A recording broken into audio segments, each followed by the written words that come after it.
Hello everyone, and welcome to the very first episode of KoitCast. KoitCast!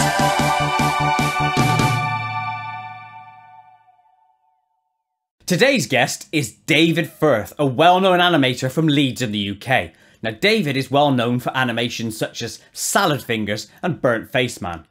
So, without further ado, a massive welcome to David Firth.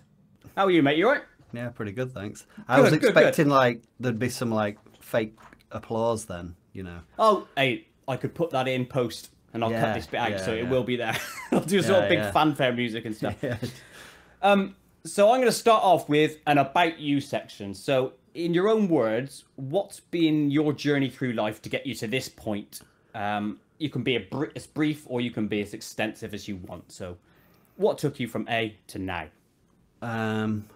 I tried to I should have prepared for this one. My aim is to do what I want when I want, and as often as I want, and just kind of out of sheer luck, it's my favourite thing to do. So if I was unemployed and I didn't get paid for this, then I'd probably still be doing it, and instead of looking for a job. So luckily, what I do for fun is my job, and that's how I've guided myself through this. If something seems like it could be lucrative but not much fun, then I'll probably avoid it, and you know, as a result, not a multi-millionaire. But well, me neither. But yeah, but I always think like the opportunity to be a millionaire may have like poked itself, kind of gone over here. Yeah. Possibly, and I'll be like, yeah, but it seems like it would be kind of soul crushing. So I'm not saying anyone's ever said, John, £1 million to advertise our product, but if I would have gone down the alley of the avenue of commercial, you know, big money, soulless work, then I probably could be quite rich by now, I reckon. Yeah, I certainly think compared to myself, you've had more potential to earn. But I think I got some topics later on that we'll cover that will go into that finances wise, especially in relation to like things like YouTube and stuff. But about yourself on a personal level, obviously you've been an animator for a good number of years now. What did you used to do prior to animating, or did you literally just go straight from early life into it? Yeah, pretty much straight from early life into it. Like when I was a kid, it was more about access to tools that I didn't have. No one had a video camera. Like that was an amazing, you know, if someone had a video camera, then they were cool, and they must have been like rich or something, because I didn't have a video camera. I didn't have a stills camera. I didn't have a computer. It was just I had an NES. You couldn't make something. On a Super Nintendo, you could use Mario Paint, so that was pretty cool. Like that, to me, Mario Paint was high-end software, so that's where I came from. And so as soon as I had access to tools to make animation, then I was making it. And before it, I think I was just thinking about it, like I was wishing.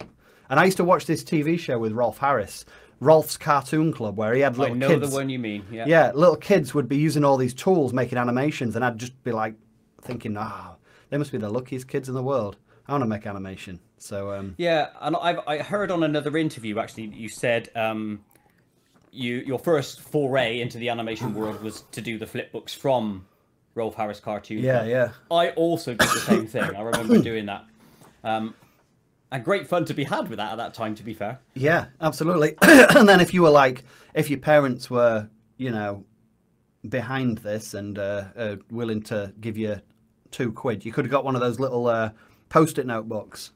Yes, and I made my own randomly enough. I cut down a shitload of A4 paper and just made that's staples, it. You know, even that was like quite. You know, you were quite lucky to get hold of a Post-it notebook to. Oh, very much so. Yeah, very much so so that's. I don't know, like, what it must feel like to have all the tools quite kind of freely available to you. Like, I don't know, would I even be animating if that was the case? I don't know. Maybe I'd be doing something else. Part of me thinks, right, if you're given all the tools immediately to just, there you go and do everything, does that give you the drive then to get to that high-end position? because for me, it's like drip feed, isn't it? You do bits, you excel at it, or what you think is excel, and then you move on to the next part and get something new, and then excel at that. Yeah, like The same. absolutely. Because I remember even when I first made animation, there was another obstacle was sound. Like I couldn't put sound on afterwards. I used to make animation with a camera, and I would take one frame at a time. It was a video camera, but you could take a single frame. You'd have to be really quick with a button. You have to turn it on, turn it off really quick, and it would take one frame. And then, but it would also capture audio. So I would do the sound effects for each frame. So if it was someone being killed, I'd be like, oh, and I'd do that. And it would kind of come out like, and it would be this like weird like collection of very short clips of me screaming. And I had no way of putting that. Like I was again dreaming about the day where I could use some sort of editing software to like put sound on afterwards. I know. And you look at it today, what everyone has in relation to the internet and all the free tools available. Are you a bit envious of what people have now compared to what you had back then? No, because I've got them. Like fair enough. Another thing I wanted to do when I was a kid was make video games, and I had no idea how to go about it. And nowadays, you could get a free Unreal Engine and just start making them. If I was a kid, I'd probably do that. But now I'm just like, well, you know, I'm 40. I'm not going to be able to learn Unreal Engine to a level that I want to learn it. I'll be like, you know, 60 by the time I'm like at a position where I can comfortably do that without. I think it takes a long time to learn stuff, especially for me. And yes, I agree. And then you get to the point where, I mean, I've used Flash for God knows how long, and I'm never going to probably move on for it because I'm stuck in my ways. I know what I'm used to. Yeah. Are you on the same train? Absolutely. As well, like as well as we're using Flash, and you just like, I'm facing bugs that I was facing in 2004 using Flash, and they're still there. Yeah. And you know, like where you draw the circle and it just fills it in, and you're just like, I didn't want to fill it in. Yes. Or you're drawing a line, and then it just decides that is now an eraser and wants to delete all the. Yeah, all the content inside. Yeah, I've had that many times. It's annoying. I remember when you used to do that. There was one version of Flash where you did that, and if you did then undo, it would crash Flash. So I probably had that version. Yeah. Because not long back, I only upgraded to Flash CS4, I think, and that just shows you the level I'm working on. Yeah, don't upgrade to. Yeah, I think the perfect one was Flash before they switched over to the 64, because it was like 32 or x86. Like, you know, like Windows, the previous Windows architecture. And it was really quick, real time. And now there's like a slight delay when you're picking a color and stuff. And it's really noticeable when you used to like being able to do things really quick and then pick a color. Now there's just a very slight delay. It's like, how has it got worse? It's not got any more complex. How has it got worse? Oh, you tell me, mate. So when did you release your first ever online creation, I'll say? Because obviously we could, all your stop motion stuff and that with your camera, that's donkey's years before the internet. But digitally, when was your first creation? It's hard to say, really, because, you know, I was making stuff in, I'd say 99. I was making stuff. That was when I was first making stuff digitally. Like, again, another flashback to the 90s was not having the internet and having a friend come round with a CD that was full of utilities. Yes, I know what you mean. It'd be called like Diamond Utilities or something. Everything would be spelt wrong, but it'd have like just a really random collection of software. It'd have like Word 98 or something, Office, and then I remember one of them had this random video editing software in it. It's called ULED Media Studio Pro. And inside that was something called Video Paint, and it was the first time I'd ever had proper animation software.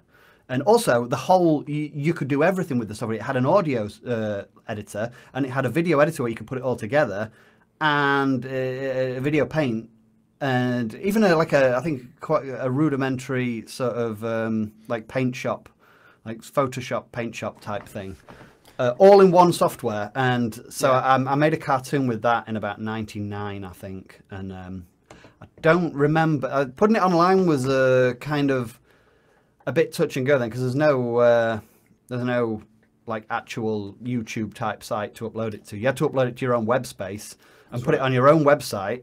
And the free web space was generally capped at about 5 to 10 meg. So you had to compress it down to 5 to 10 meg and then embed it in your own website and then get people to go to it. So And Yeah, in so all terms these of problems sound familiar. yeah, in terms of putting it online, I technically probably did put it online in 2000, but I imagine it would have been removed pretty quickly by because they were very strict on what you could upload. And if you happen to be uploading files that people were downloading without going to your website or something, then they'd be like, this one's had 20 downloads already, and the website's not got any hits. So I think they're just using it as web space, and it gets taken down. So what was that animation? Anything that has not yet seen the light of day? Oh no, they've all seen the light of day, but have been since removed from the internet for being horrifically terrible and unfunny. Fair enough. But I did one myself. I think my first ever one was in 2004, maybe. It was utter shite, and I'll never ever put it online. I think it's even lost. So, Yeah, I didn't even consider that I was an animator when I was making them. It was more like now if I'd made a website or a video game or something, I wouldn't consider myself a game developer. I would just be, a person doing a guy that's made a stupid game that you might find, 5 minutes of fun in, and then go on your way. So, but presumably you see yourself as an animator now. Yeah, kind Hopefully. of. Yeah, kind of. It's a weird thing, isn't it? I imagine you don't ever strike me as someone who's got ego. No, unfortunately, I think again that's another obstacle to success there. Yes, not a big enough ego to make to push yourself. Yeah, yeah. I know. I'm exactly the same. So I 100% know what you mean. Okay, so in relation to your animations, the music, I'm interested in the music side of things because it's what I do a lot of. What's the story with the music in your animations? Do you do it or does someone else do it? What's the score? Well, I do it now. There was a very kind of pivotal moment in my animation career, and it was about I've been making music probably longer than I've been making animation, or about the same maybe, because I remember being about as bad at music as I was at animation, so I wasn't sure which I was going to do because.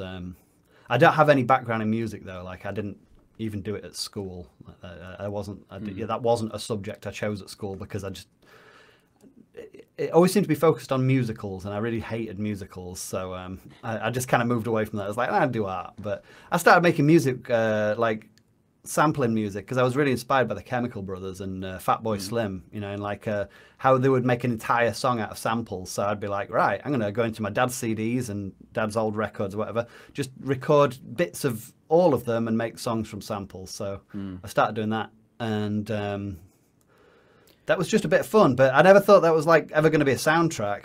And then I was making animations, and I found that ambient music was the best for soundtracks because it didn't get in the way of all the vocals and stuff like that. And then I think the pivotal moment was when I was trying to use this music by this guy called Lust Mode, and it was dark ambient music, and I had to ask permission, and he gave permission, and I just thought, it doesn't sound very complicated. It's just kind of like a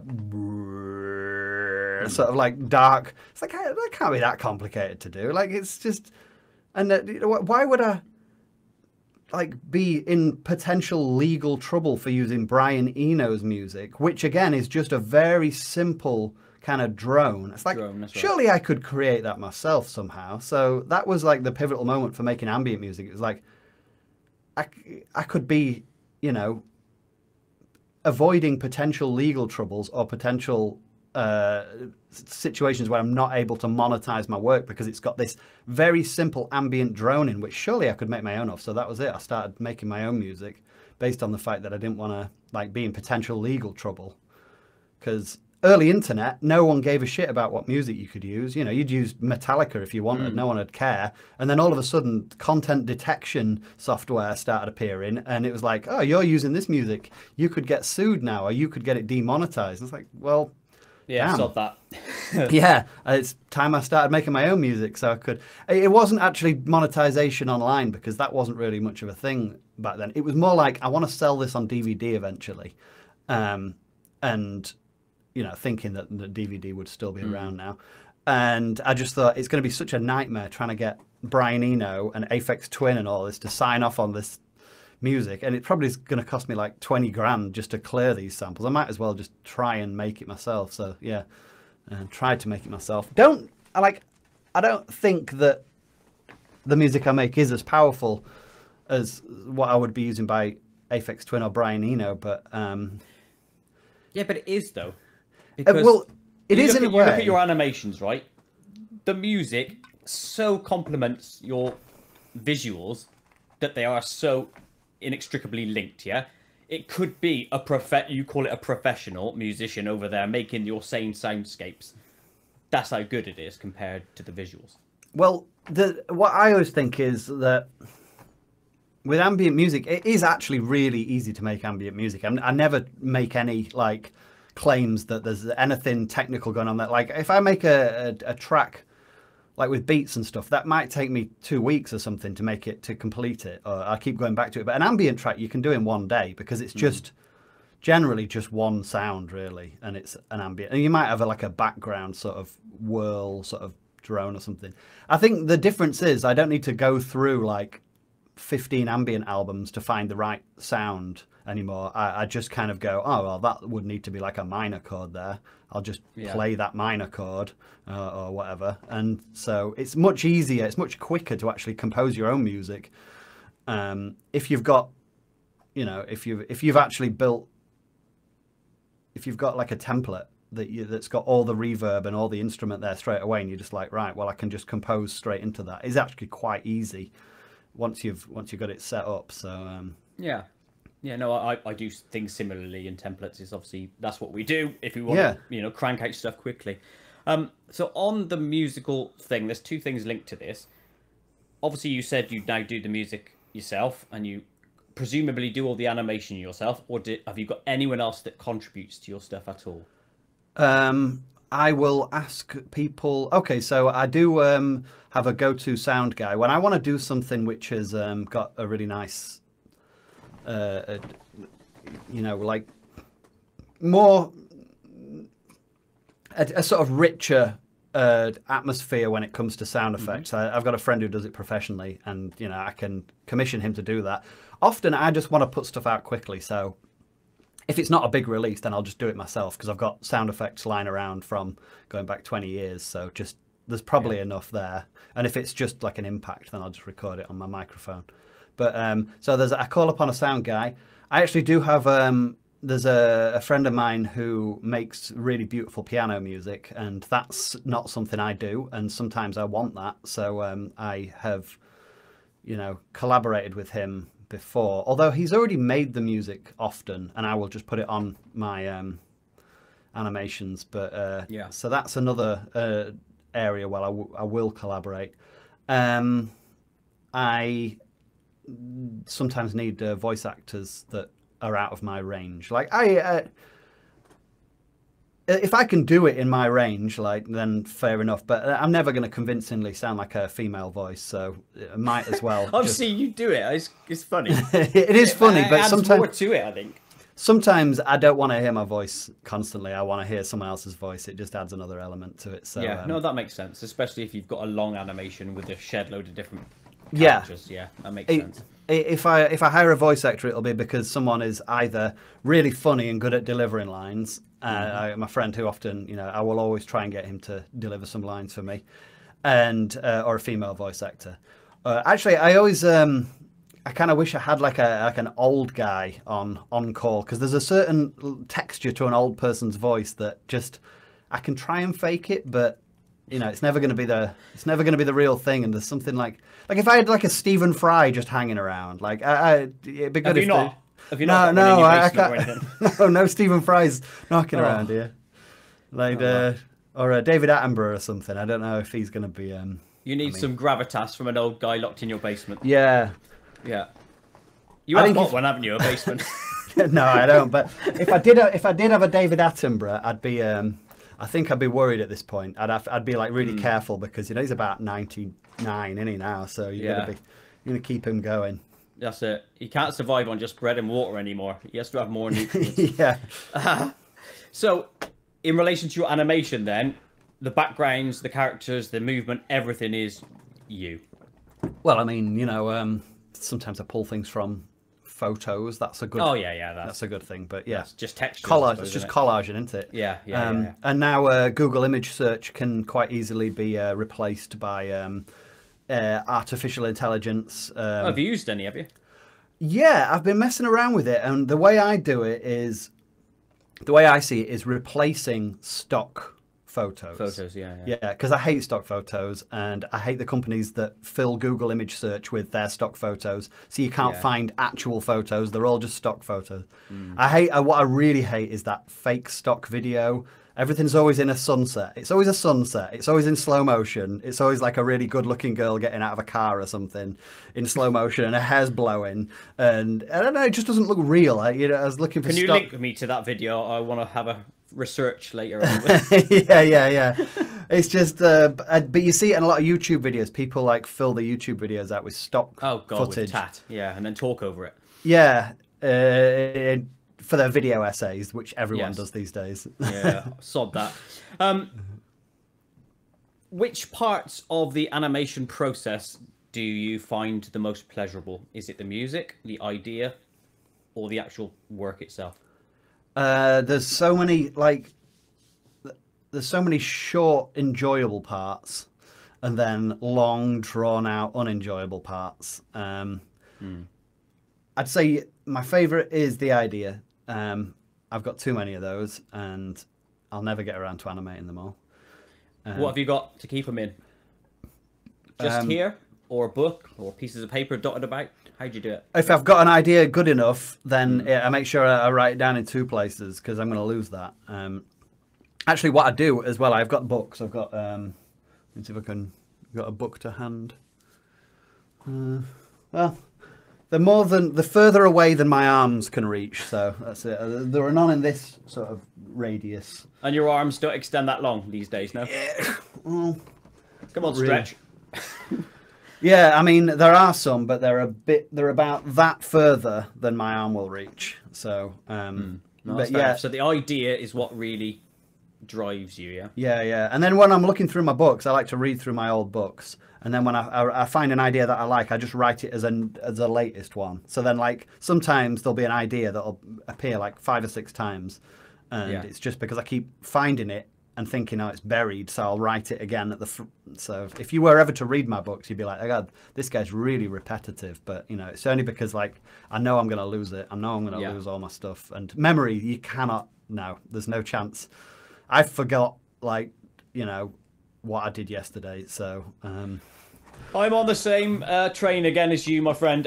If I don't write things down or record it into my phone or a dictaphone, it's gone. So got to keep it. What's good about having a bad memory is like sometimes you read something back and you forget writing it, so then you find it funny. You're just like, hey, who wrote that? That's a good one. I have this very thing for you later on as a question on that basis that is basically going to be that answer. So we might skip it, but there we go. So as part of your work process, because obviously, well, people may not know who watch this, animation takes a shitload of time. All right, you can have the idea, you can plan out, and that's relatively quick. But doing the work is tedious and takes many, many, many hours.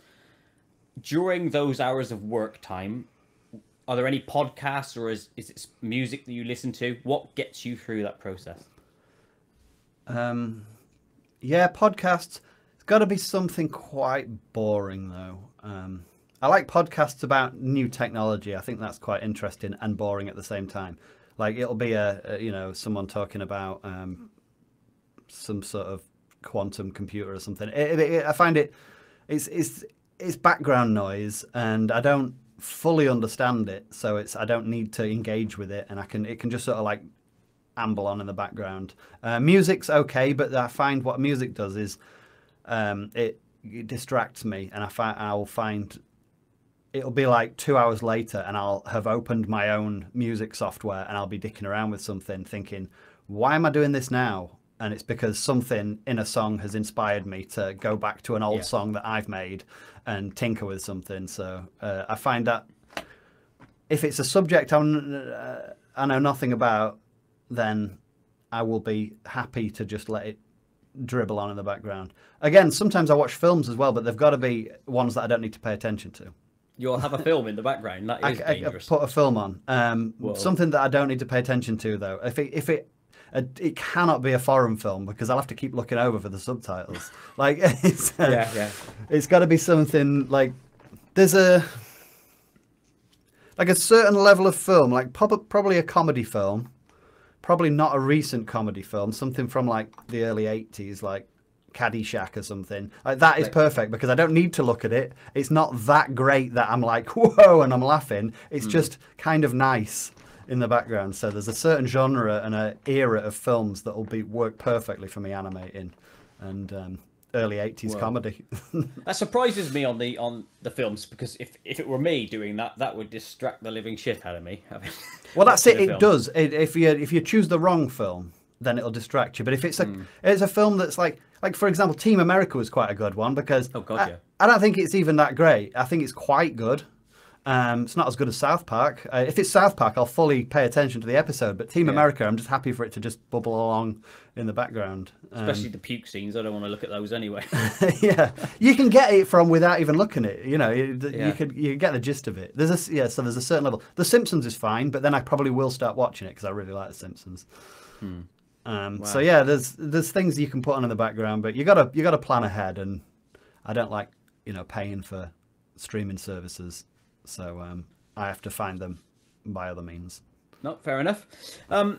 Obviously, Salad Fingers is your pièce de résistance, unless you think something else is. But it's what really drove people to you.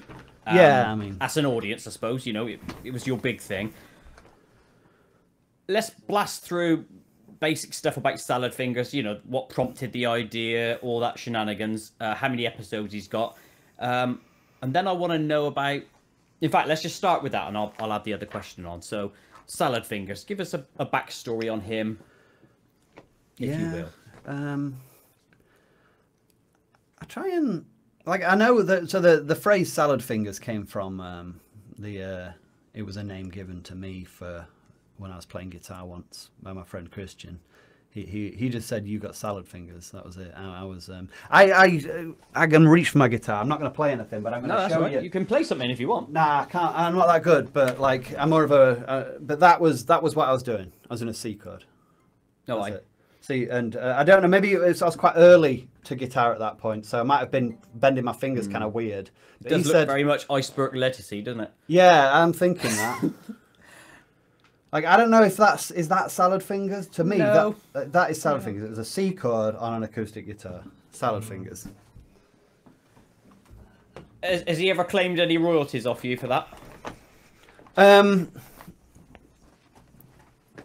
We have collaborated on various projects, some which he received the money for, and some which I received the money for. No, I just thought, would he say to you, right, I gave you that bloody name, so therefore you owe me? He was involved in the first era of Salad Fingers that was in no way profitable. So, that's the thing. It takes years to make any kind of money off that sort of thing. But at the same time, we were doing Devo, and obviously he was Devo. He was the the chav sort of rapper guy, and we made some music from Devo, and it was always kind of agreed, I'm the Salad Fingers guy and he's the Devo guy, and we help each other, but in the end it's they were our sort of separate projects. Can you I'll be ignorant here. Well, I am ignorant to Devo. Can you? Okay, that's Devo, interesting. It's a lot of these things. Some people know it and some people don't. But in 2004 to 2007 or 8, we would release these things called Devo, and it was a sort of satirical thing. It was following this guy around, and he was a sort of chav, hoodlum, and he would kind of go around the street, and he's basically just sort of talk to the camera, and there was always a question of, is it real? But we actually started this in 2004 before Salad Fingers, and we didn't think anyone would ever think it was real, and then we put it up on my website by the time Salad Fingers came out, people had started going back to Devo and started like asking questions like, who was this guy? Where was this guy? Where did you find him? And it's like, so it's a real video. There's a video, yeah. There's videos. There's a video series. This up. Oh well, they're not. There was a reason they're not online anymore. Yeah. I mean, they are uploaded by someone else, but not my uploads. I'll still look for it. Yeah. Look for it. You will find it. But the also look up why it's not online anymore. There's a newspaper, Sun newspaper article that kind of goes into that. Don't really want to go to that, but no, that's fine. I guess where that's going, it's probably some sort of cancellation bullshit. That yeah. It kind of affected his personal life, which was unfortunate, and we just kind of like avoid the subject mostly. Okay, fair enough. But so we were doing that, and we were doing Salad Fingers, and neither of them were really lucrative at the time. The only way I could make money off of Salad Fingers was selling the t-shirts, and so there's always been like this issue of like people will be like, oh wow, you must have got really rich off Salad Fingers. Like, not really. Like, it's really hard to make money off a free cartoon of which you sell t-shirts for, but most of the t-shirts sold are like fake ones on eBay, and eBay don't even want to know about it. You try and take them down, they're just like, who? What? What's a t-shirt? They're not going to care, are they? Yeah. They'll be like, there's no way you can prove that that's yours. It's like, yeah, there is. And they'll be like, what? What did you say? It's like, oh, the t-shirts. Who? What t-shirts? What's a t-shirt? And you'd be like, the t-shirts, the ones that you're selling t-shirts that have got my logo on. I'd be like, oh yeah, but there's no way you could prove that they're yours. And it'd be like, you prove it to them. They'll be like, who are you again? Yeah, they don't care. No. So they're gonna also keep it online for a while to keep the bloody money coming in, aren't they? Yeah. Cut. And underneath it, it'll say like 9,000 sold, and you're just like, yeah, you bastards. Yeah. I suppose then, in a way, because for me, I've always had a full-time job in the background, but it's you doing this animation as your job, so to speak. I can appreciate that would piss you off more. Yeah. I mean, yeah. It pissed me off even more if I had a full-time job as well, because I'd be like, I want to get rid of this fucking job so I can start making and making stuff full-time. I was actually a full-time university student when I started doing it, and I was just like, right, one of these has got to go. And unfortunately, it's the one that I'm paying for, not the one that's paying me. It was not until I started actually making some money that I decided that I could leave university, because I think I was well aware that I was only at university because I quite enjoyed the social aspects of it, and learning, and also living away from home. What were you studying? Well, I started doing TV and film design. That's what it was called. It was the weirdest thing I've ever seen, because they weren't teaching us to make TV shows. They weren't. We never used film, and I don't know what we were designing. So what was it then? Just theory?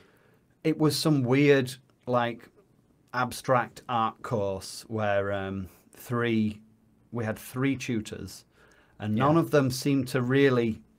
It's like they almost cared, but they didn't care. They were sort of like purposefully distant at the same time as vague and confusing and mostly annoying. Let's be fair, they're probably just people in a job like me and you that just went to work to get their money to go home and live.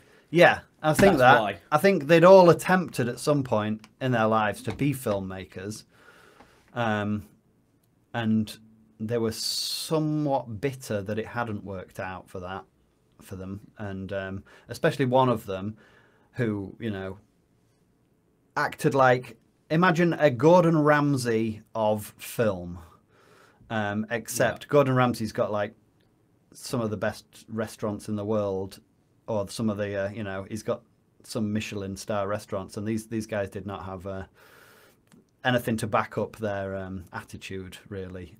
So it's just like they almost enjoyed just talking down to everyone and shitting on your ideas. Exactly. That's their way of getting back at life, isn't it? Yeah. So I would even show them my animations. I was actually making animations at that point, and they were just like.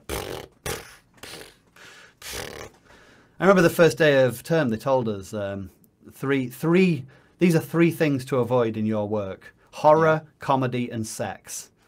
And I'm just like, no. Does a pervert count as sex? I mean, there's a guy wanking. Does a guy knocking one out in a bush count as sex?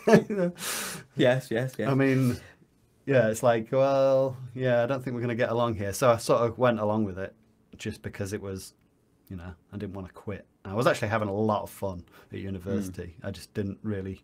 So I was doing animation in my spare time. I didn't pass.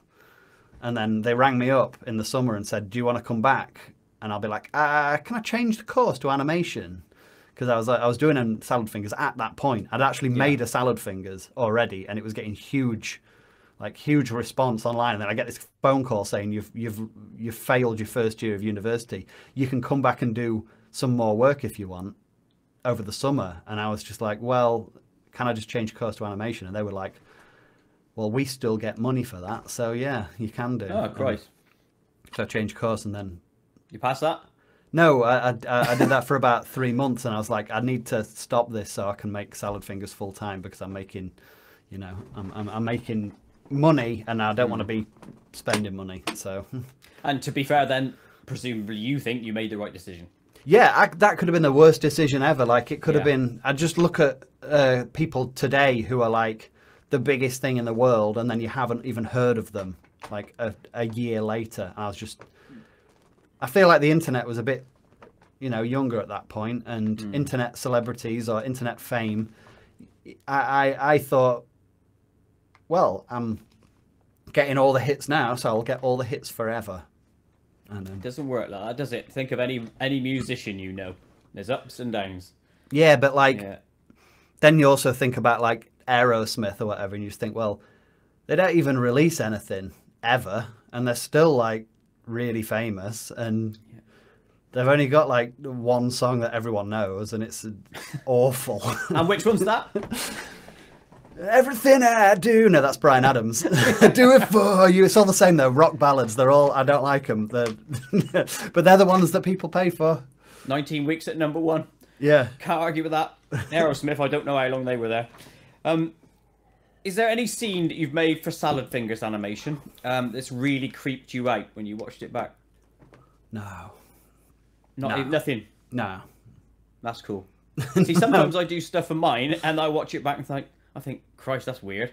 Or it makes me really laugh at a specific thing and I think, Christ, I've weirded myself out. And you don't do that at all? No.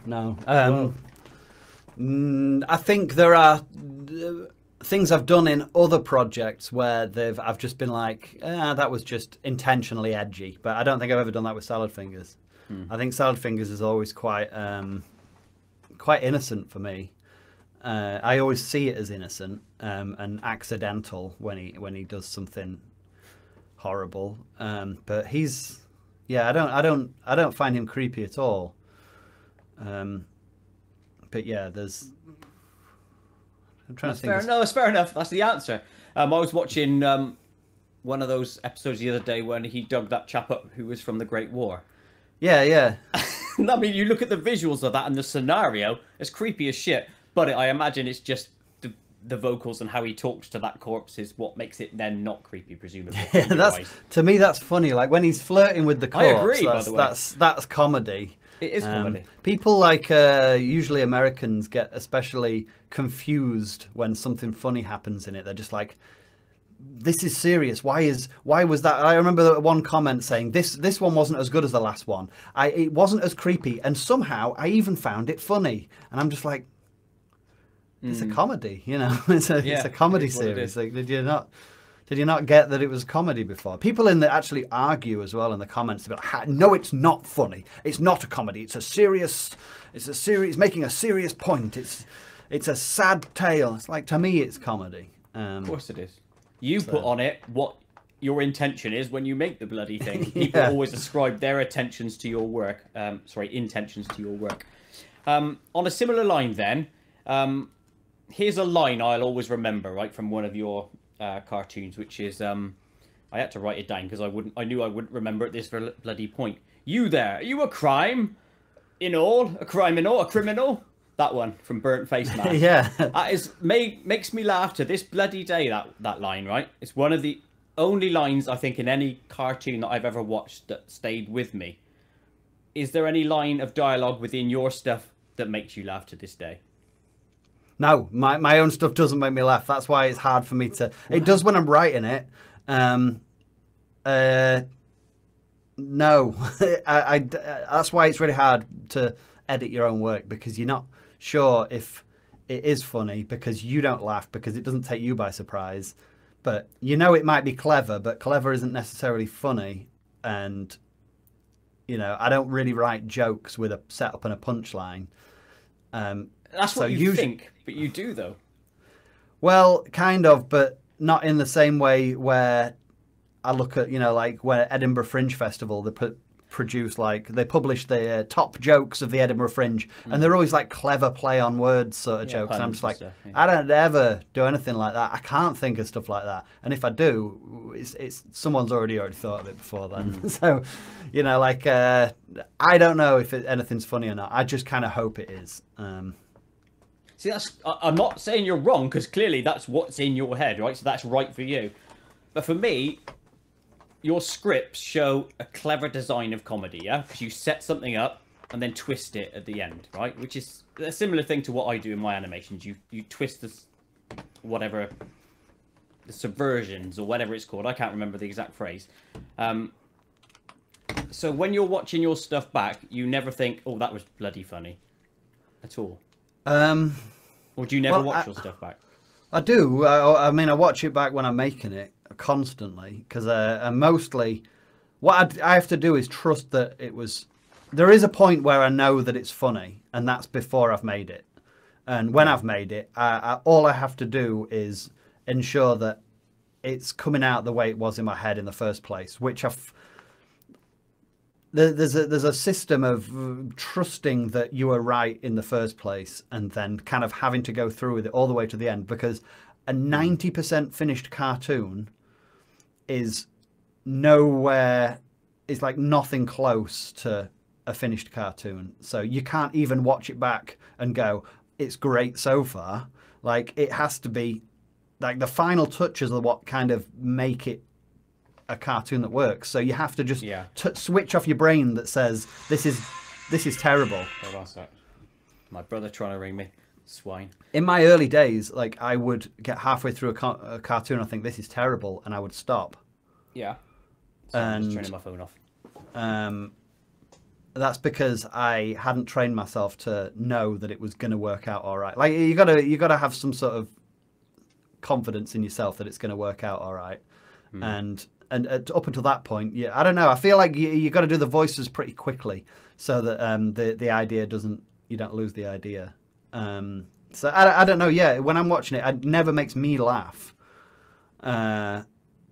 Because is that because of the process? So that, like, you've watched it once, it's very funny. Second time, it's moderately funny. Third time, it's is it that?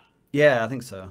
You know, like t-shirts with funny phrases on. Like, there's no such thing as a t-shirt with funny phrase on, I think, because the first time you see it is the funny time, and then every time after that, it's annoying as hell. Yeah.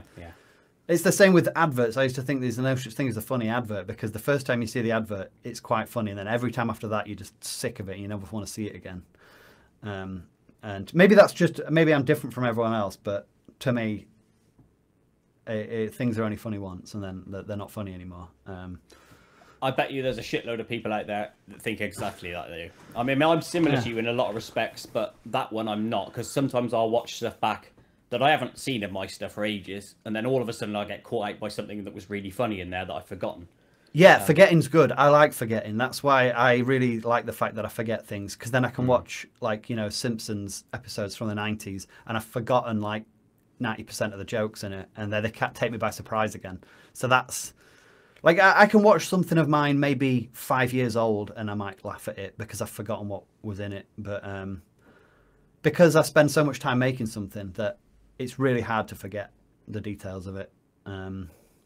That's why it's good to get someone else to do a voice or two, because then their delivery might catch me off guard and I know. I'll find funny. Cool. let's talk a little bit about technology. So what tools do you use? You obviously, presumably, still use Flash. Yeah, I still use a bit of Flash. Sometimes I'm pleasantly surprised by little features that have been added to Flash that have made things a little bit easier. But in terms of, I feel like it's a very, it could be a lot lighter, that software. It could be one of those apps that you open and it's just open instantly and everything's just perfect. But these days it feels kind of bulky. It feels kind of, for some reason, you know, for such a simple software, you'd think it'd be a bit like lighter. What version are you on? Probably the latest, because right, what Adobe Cloud, does. Sorry, Yeah, what Adobe Cloud. Yeah, pay for the cloud. I'm gonna hover over it, see what it says. 2023. Yeah, so bang up to date. Yeah, fair play. What they do is they keep a bug in there so that you need to update it. They'll be like, there's a bug in there, and you'll update it just to get rid of that bug, and then the new version's got a new bug. So well, they've got to have you come in back for something, haven't they? Yeah. Paying for more. Well, I mean, if I stop paying for it, they all go away. It's not like they'll still work. Like, I don't mind paying for it. It used to be, Photoshop used to be like thousands, I think, to buy straight off. Or After Effects was, definitely. So I just thought, I'm never going to pay like thousands for some software. So the fact that I have to pay monthly for it doesn't really bother me that much, because, you know, even if it's at the end of it, you don't have any software, but who wants some software that's from like 20 years ago? It's not gonna function properly. You're not gonna be able to do much with it. So you might as well keep paying for an updated version. And you know, if you run out of money, then you can just pirate it. So it doesn't matter, does it? No one's gonna get angry at you if you've got no money and you pirate in like 3ds Max or whatever. It doesn't matter. So you use Flash. Do you embellish with anything else, like any other effects programs or anything? After Effects. I use After Effects mostly. I use that more than Flash, actually. No way. And actually, most of the work happens in Photoshop, I think. When you're working in After Effects, most of the work happens in Photoshop. And then I use the whole Adobe, the whole Adobe lot. They're all in there, apart from Illustrator. I never really understood that. Oh, Illustrator is a strange one. I have to use it for work sometimes. It's very odd. In terms of music, what do you use there? Ableton Live. Ableton, okay, cool. Yeah. Well, I'm on Cubase, but I know it's a similar sort of Well, I scenario. used to use Propeller Head, that one. What was it called? Reason. Propeller Head Reason. That's right. And then I started using Ableton, and I found that it was way more fun. Ableton has a just much nicer, more fun workflow. For some reason, they have this idea that you want to be like wiring everything together with these little virtual wires, and it gets really just like exhausting when you've got all this. I know it's like simulating a real rig or whatever, but it's too much. Yeah, nice and simple. So what musical equipment have you got? Obviously, you've got guitars in the background there. What sort of MIDI arrangement have you got for your playing in, or do you not? Not much. This one. I got this one. That's Is that a drum scenario? It's like a digital, a virtual MPC. You know, where it's got no. It's just a controller, but you can turn Ableton into like an MPC with a few presets. That's good. Little keyboard. This is not a MIDI keyboard, but that's a Casio keyboard from like Casio. Yeah. I like this. This is good for actually. I just keep this by the side of my computer for like when I'm trying to work out a scale or something. I can just be like, oh yeah, no, it's that. I'll just. And I have a analog synth as well, but it weighs. It's huge and it weighs a lot, and there's no space for it because I got a printer down there, so I had to move it out of the room. But big sort of fake Moog, like it's supposed to be a Moog, but it's Behringer. It's like a knockoff, but it sounds almost exactly like a 1970s analog Moog synth. So it's Moog, is it? I always thought it was Moog. Well, I used I used to say Moog, and then people would be like, actually, I think you'll find it's pronounced Moog. So, Swats. yeah. So I just, yeah, I think it's Moog. But then someone will probably be like, actually, it's Moog. Actually, it's Moog. Moog. It's a Moog. Yeah. Fair play. Have you ever lost a project or something you thought was ace due to a tech crash or indeed your own memory? Have you ever lost something that was ace? Yeah, loads of times. I used to like, I've got two. Okay, so one time, halfway through a project, I noticed my computer was having some technical issues, and it was due to the fan. So I needed to buy a more powerful fan for my computer. So I did, and I wired it in, and I put one wire.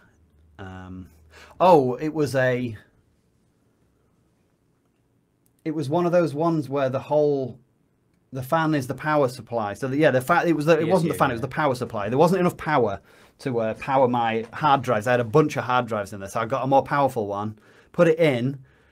I'd wired something in wrong, and I turned my computer on, and I heard a bang, and 2 hard drives blew up at the same time and actually started smoking, and they had all my work on, and I hadn't updated. I hadn't backed up for like 6 months. And so what did you lose? Actual old episodes of animations you made, or a current one? Yeah. I lost masters of old animations. I lost a project I was working on. I lost music, which I can't ever recreate. I was working on a Flash cartoon, of which I lost half of because I had uploaded some of it to the cloud, like it was good. Google Drive, but I wasn't like using Google Drive very much at that point. I would occasionally back stuff up, or I would send it to myself, like because they were just Flash files, so they weren't that big. But and I even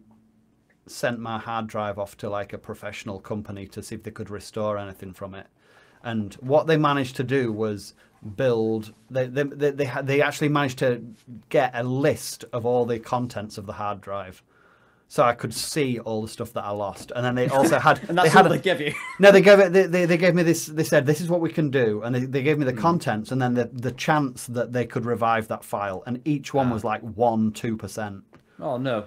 And so with that, I just kind of sort of gave up and got my hard drive back. It would have cost me like £1,000 to restore it, because it was like a professional, like, you know, FBI, not FBI, whatever the English one is, MI5 like level of hard drive restoration. Like if I was you know, some jewel thief and I had all my plans on a hard drive which I'd tried to destroy, or they'd be the sort of people that had come in to fix that hard drive so they could find all my plans and you know.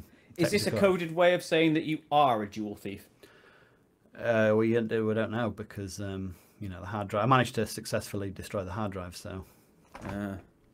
Cheeky.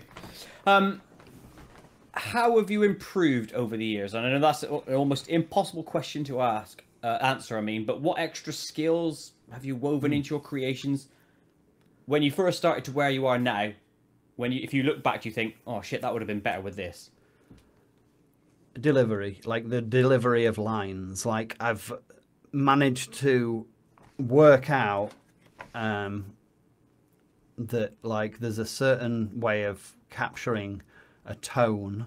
I think maybe describing the tone that I'm supposed to say something in, because what I see often in quite amateur animation is something that I have experienced myself, which is a line that was definitely funnier in my head than it was when I delivered it. And I'm not saying that the line isn't funny. I'm just saying that sometimes it's easy to get caught up in the delivery of a line over the line itself. And so actually managing to deliver a line the way it was intended is something that I've definitely improved. And the only way you can tell is that when you listen back to something, it is how you imagined it in your head.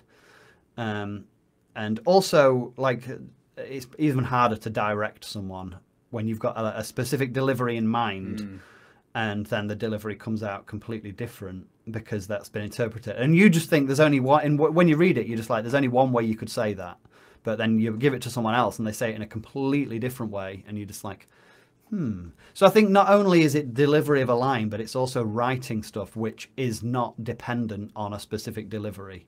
Like, so, you know, there's a tone to like The Simpsons, for example. And if those lines were delivered by a different set of people in a different situation, they wouldn't land the way they do. So like, that's definitely something I've realized that I'm better at than I used to be.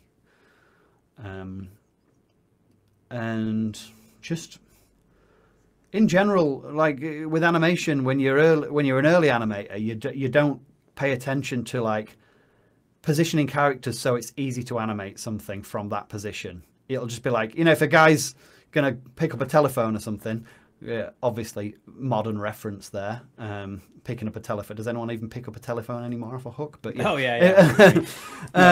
If a guy's going to pick up a telephone, put him right next to the telephone so it's easy to do. Don't put him across the room so he has to like change. I don't know. I know what you mean. You plan ahead with where you position things, and it makes things a lot easier. Or at least work out the best way to get the character from there to there without having to do some sort of, like, I used to think that was some sort of high level like animator thing, and then I realized I watched some professional animation and I realized they've cut it down into so many little chunks that each chunk itself is not that daunting when it comes to it. Well, it's bite size, isn't it? It's the same with any learning process or whatever. You cut it into small chunks. That's exactly how I do it with storyboards, and presumably you do storyboards. Yeah, on that basis. Yeah. Better storyboards as well. That's another thing. Better storyboards. But I think positioning characters so that that you're not cutting corners. Because I used to cut corners, and you can see it. Like if you're skipping, if you're somehow covering something up so that you don't have to animate it more complicated, then I think it's quite obvious. And I noticed that when I see like other animators who, you know, inexperienced animators, they might cover something up so they don't need to animate it. And I think there are other ways to like, you know, get to the result quicker rather than actually obscuring part of the image so you don't have to like you don't have to animate it. For example, if there's like someone talking and you can't be bothered to do all the lip sync, you hide their mouth behind something. It's like it's very obvious. Yeah, also good for lazy people, that. I mean, I find myself falling into that category many a time. But hey-ho. So that's how you've improved. You haven't said much there about your visuals. Is that something that sits lower on your priority? Obviously, the delivery is a great one, and the movement's always more important than the visual to me. The movement is essential. I think there's a satisfaction in animation that's constantly moving or has some sort of... I never think of animation as a bunch of still frames. To me, that, like, you know, when it's like some really well-drawn anime doesn't move very much. There's something really dissatisfying about that. I'd rather watch badly drawn anime that moves well than well-drawn anime that doesn't move at all. That makes sense. I don't know. I don't really watch a lot of anime, but I noticed that in anime there'll be like a really well-drawn scene, but the only movement is like, and like the characters moving, and they don't even move their heads. Like they move, but it's just the mouth. They don't even move the chin. It'll just be like. Like you can without having any skill at all, you can make that look better by just moving the shoulders a bit, or moving or just the chin. Yeah, but you know they want to make it cheaply and quickly. So I just think movement in general is more important than the straight up visual. Okay, but clearly you're a lot better now than when you started in all. Yeah, I used to.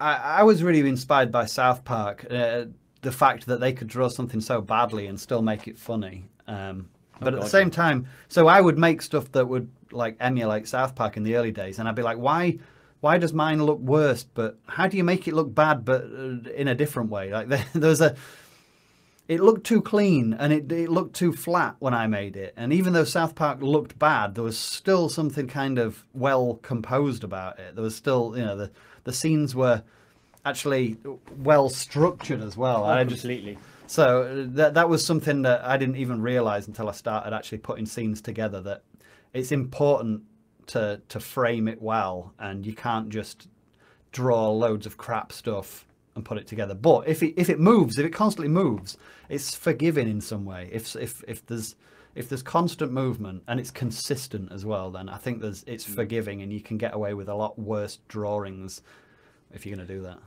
I know what you mean.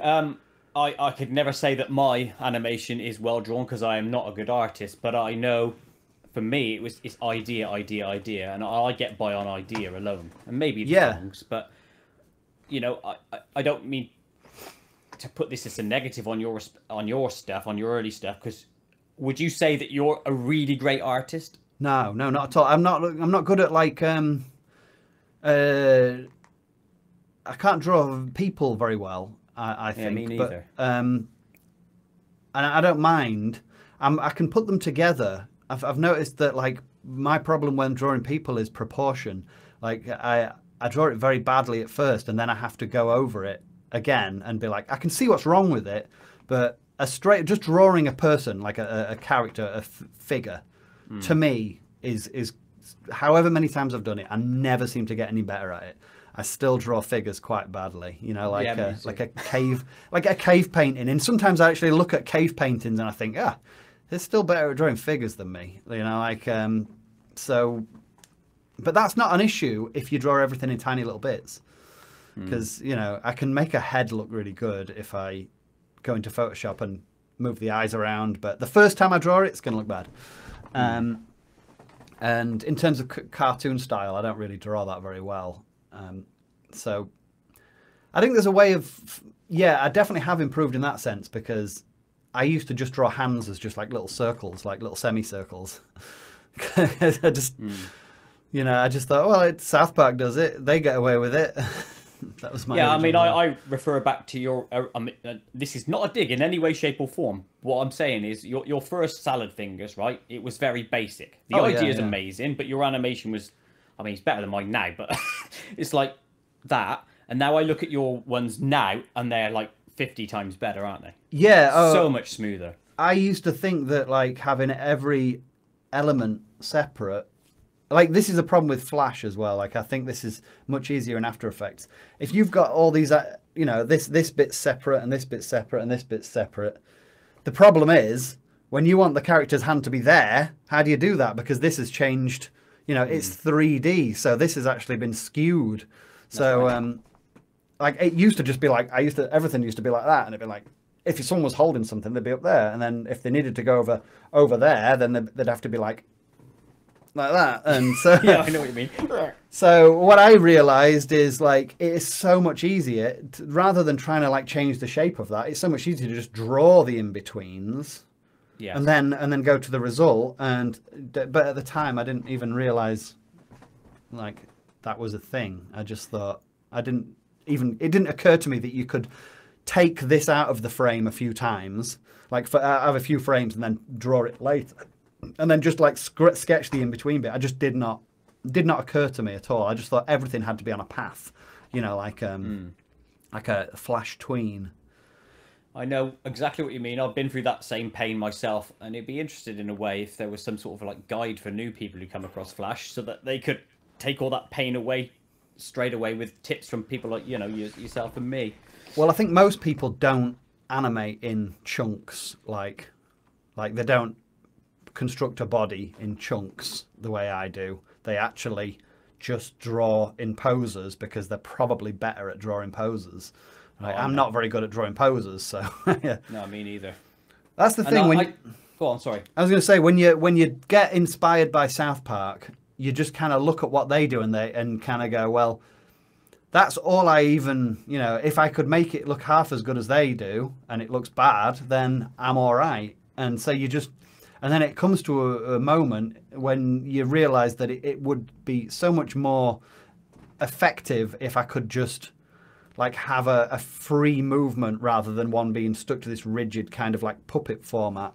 And if you get to that point and you've never approached it before, you might just be like, well, I'm still going to keep the puppet format and just enjoy the fact that it looks bad. But then there's a bit in your brain that'll be like saying, it'd look better if you just learnt that one little thing. It'd look better. Yeah. And so you gotta learn it. You gotta do it.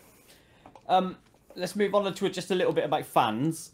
Do you respond to fans at all? I mean, do you reply to your comments on any channels? Yeah, but sometimes like sometimes I do. It depends. I change my mood changes. Sometimes I'll just be like, how dare they twat say that thing, but then other times I'll be like, you can. There's a lot. I don't get a lot of negative comments actually about my work. The negative comments will be about something completely unrelated to my work, like the fact that I paid for a blue tick on Twitter recently. That pissed so many people off. Like I didn't do it because I like Elon Musk or I like Twitter. I did it because I don't want to.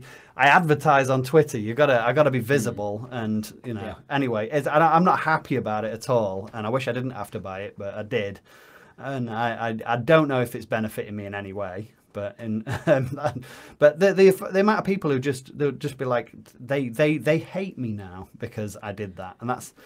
Sod off. Yeah, just fuck off. So I'm really tempted to reply to each one of them, and then I just think, well, what am I doing? Wasting my energy. They've decided on their little thing they've got. It's just people they just want to find something, but it's never like insults against my work. But in terms of fan, if someone's made a point and it's a question, then I'll answer it. Unless it's been answered or it's really easy to find out. Like if someone writes, where are you from? So then I'll be like, well, you could just Google that. You can find that. But if it's a question I can actually answer that they can't find, then I will do. But sometimes it'll just be like someone will just say something funny and I'll try and say something funny back, Yeah, no, cool. But then there's crazies. And, there's a lot of those. Yeah. A lot of crazies. Yeah, people that have got some, people that say they want to hurt me and stuff. And really? Yeah. Whoa, that's a step further than any shit I've had, but that's bad. But they want to hurt me because they've imagined something. Oh, yeah.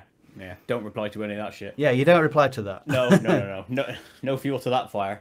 Do you take on any feedback, or do you just follow your own path or thoughts for your creations? I.e., does any comment anywhere sometimes spur an idea for you that you then go back and say, oh, thanks, that's, give me an idea?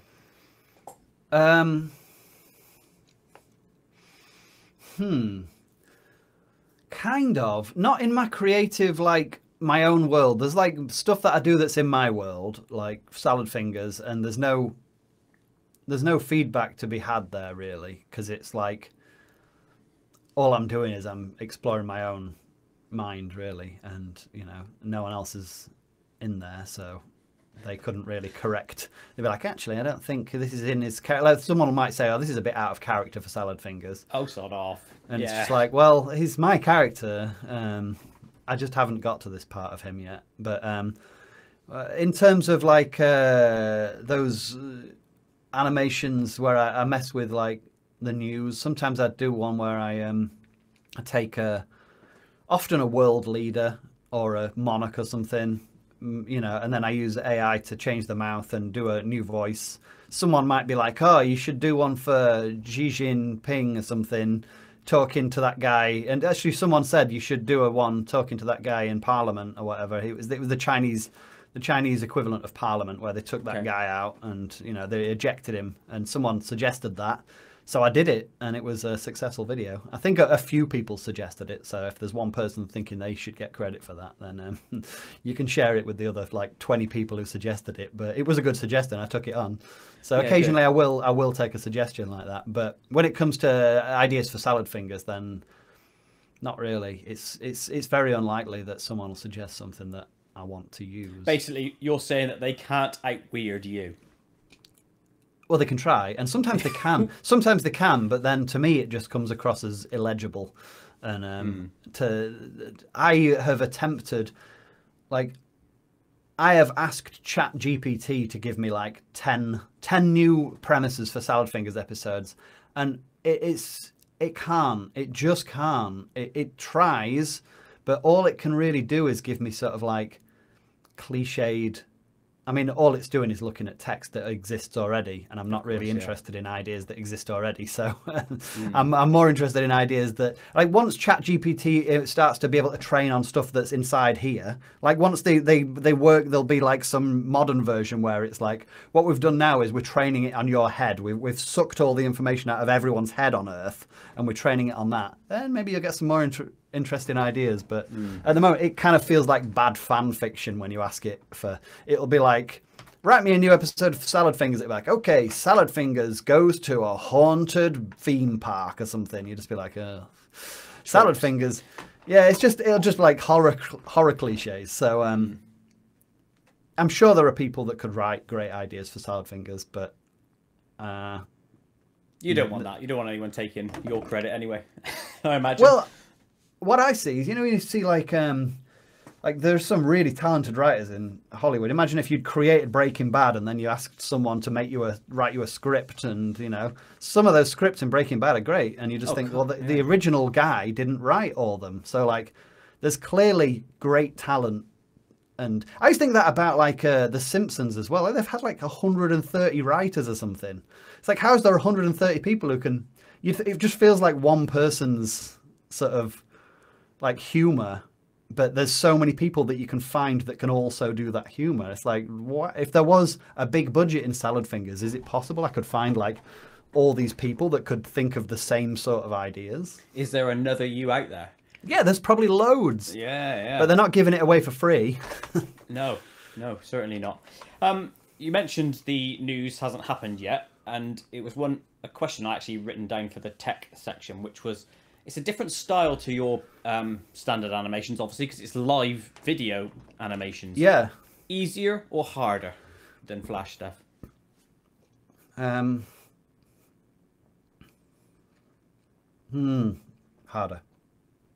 Because a lot of different technical challenges, or? Oh, not technically. Technically, it's just a ball ache, because what I have to do is I have to take the footage that the footage of me right now, and then I put it into a thing called Mocha for AE, and what you do is you highlight this part of the face, and then you track it. You set it tracking. That can take two or 3 minutes.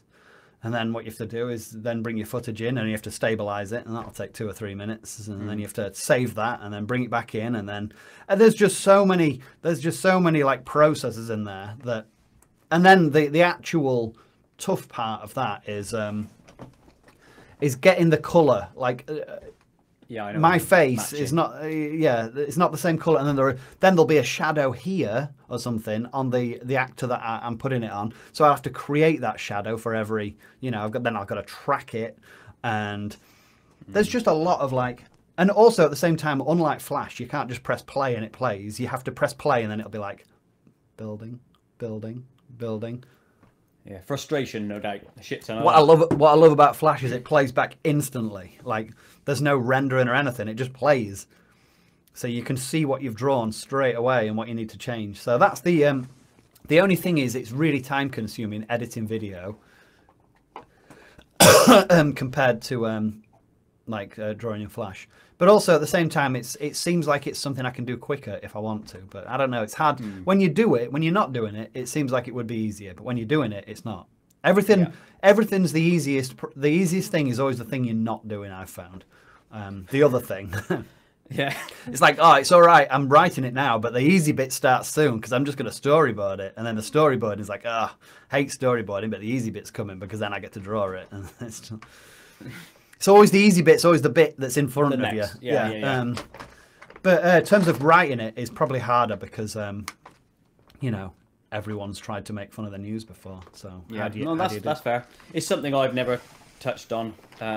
for those very reasons, I think it would be bloody difficult to do. So fair play for you for blasting that out. They're bloody funny. Actually, one of the first things that I ever did with my friend Christian, you know, Devo, Salad Fingers, is what we used to do in about 1997 when I got a video camera. We would point the video camera at the TV and we would mute the TV and we would flick through the channels on cable, like find some, we had like loads of crappy channels like Granada Men and Motors and Bravo. Do you remember those channels on the Yes, I do. back in the day?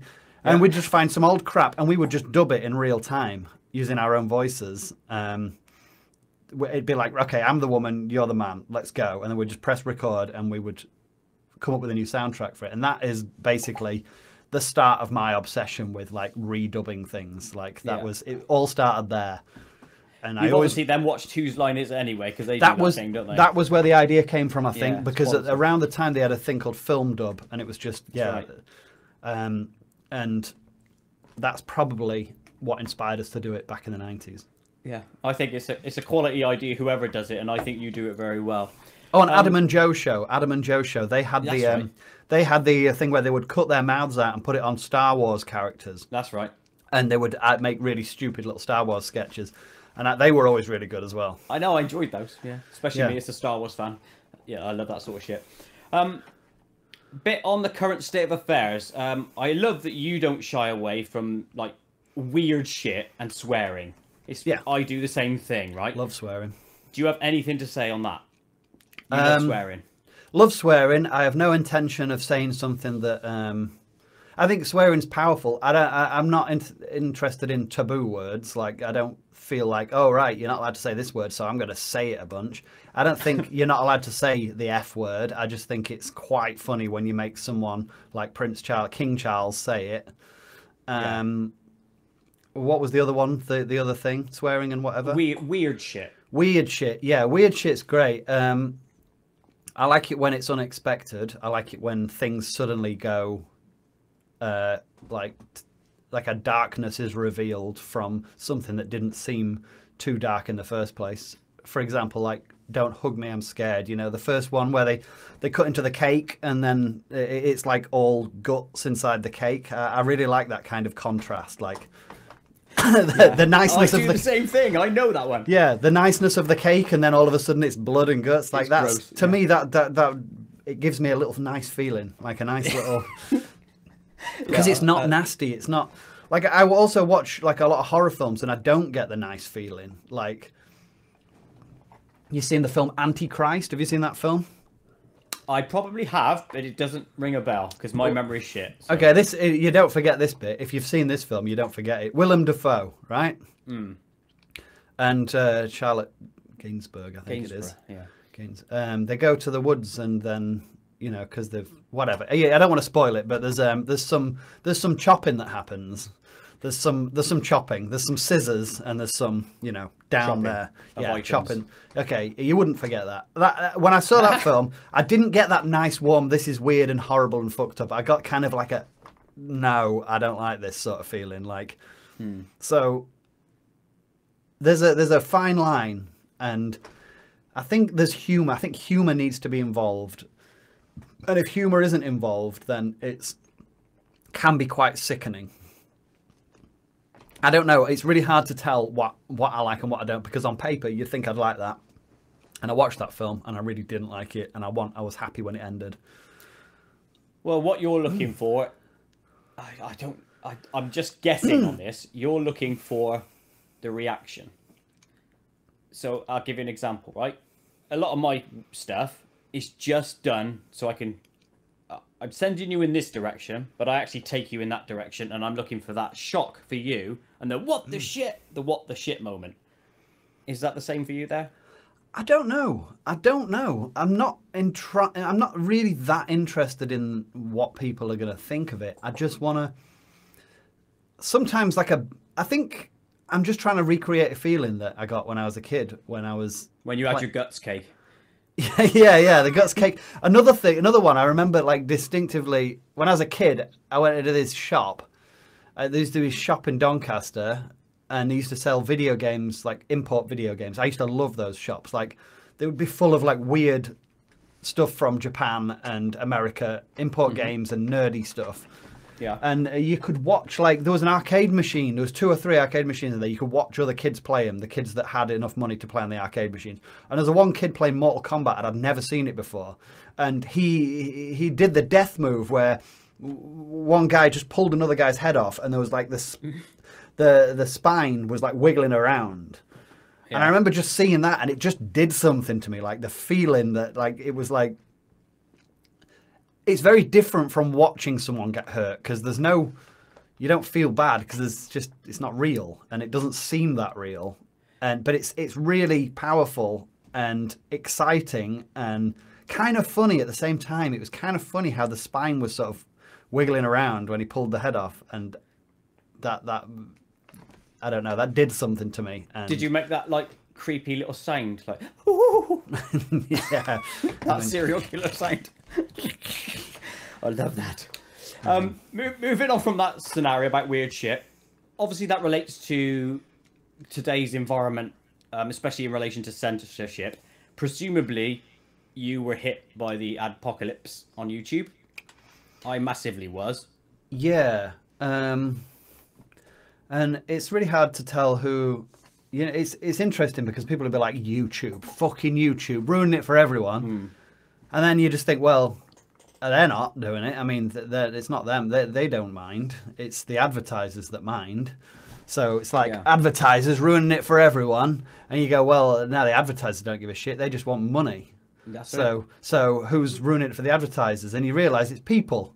So it's people ruining it for everyone. Because it's the people that'll be like, how I'm not going to buy Pepsi anymore because it was on a video where they said questionable things about this subject, which I disagree with. And Pepsi would be like, whoa, hold, we'll take our ads off that video. In fact, we'll take our ads off every single video which has got anything questionable in it. How about that? And the people are like, yeah, that's good, actually. So we can buy Pepsi and not have to worry about what they think. So you can't blame YouTube, can't blame the advertisers. You can just blame people. Whiny people who've got nothing better to do than to try and control everything based on their like very narrow level of tolerance to the world. So can't blame anyone. It hit you hard though. These people, these activist bastards. It hit you. I'm sneaky when it comes to content, because if you watch Salad Fingers, the majority of Salad Fingers episodes contain nothing. Well, this is back then. It was violence, swearing, nudity, hate speech, and Salad Fingers doesn't really contain any of those. There's violence. I mean, he puts his finger through a nail, but it's not considered violence under their description. It could be considered self-harm, I guess. Self-harm, yeah. But he puts his finger through a nail, but then again, there's nothing else in that episode that he does. He doesn't swear. He doesn't get his dick out or anything. You know, he's. Have you ever, on that subject, quick sidestep? Have we ever seen Salad Fingers' dick, and what would it be? Well, yeah, I'd suggest doing a few Google searches. I haven't drawn it, but no, someone else. They exist. Yeah. There's some of them are very good. And he is strapping. Like he's got a whopper. He's gonna be splitting some people open with that. He's got a monster. Yeah. So no, like, yeah, obviously I have been hit by it, but the problem is people just whining. That's the issue. It's not you can't blame anyone but the people. That's where it came in. It reminded me or related to that question I asked earlier about feedback from fans and stuff. I used to always respond to the negative comments, right, and people moaning about my stuff, and then after a while I thought, what's the point? It's just a never-ending cycle of hate. Yeah, so I gave up on them and only respond to the positive ones now, right? I wish that would happen in respect of YouTube itself, but it doesn't, does it? It's those activists that then drive people like me and you away, and I don't like that. Well,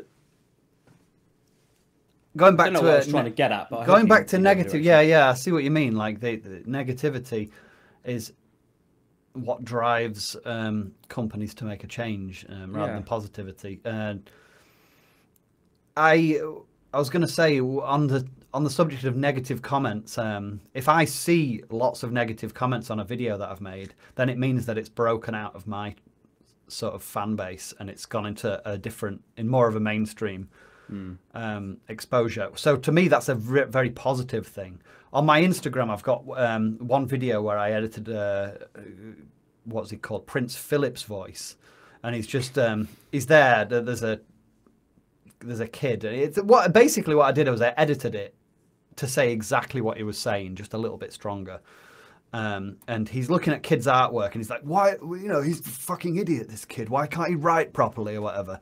And all the comments, it seems to have broken way out of my sort of scope, because the comments are like, how dare you say this? You should have some more respect. He's done so much for, it's like, and then there's a lot of other people going, hey, no, actually, he's a horrible person. He said all this. And just the level of hate, the amount of people as well that say this is fake. There's no way he actually said that. It's fake. It's like, no shit. No shit, it's fake.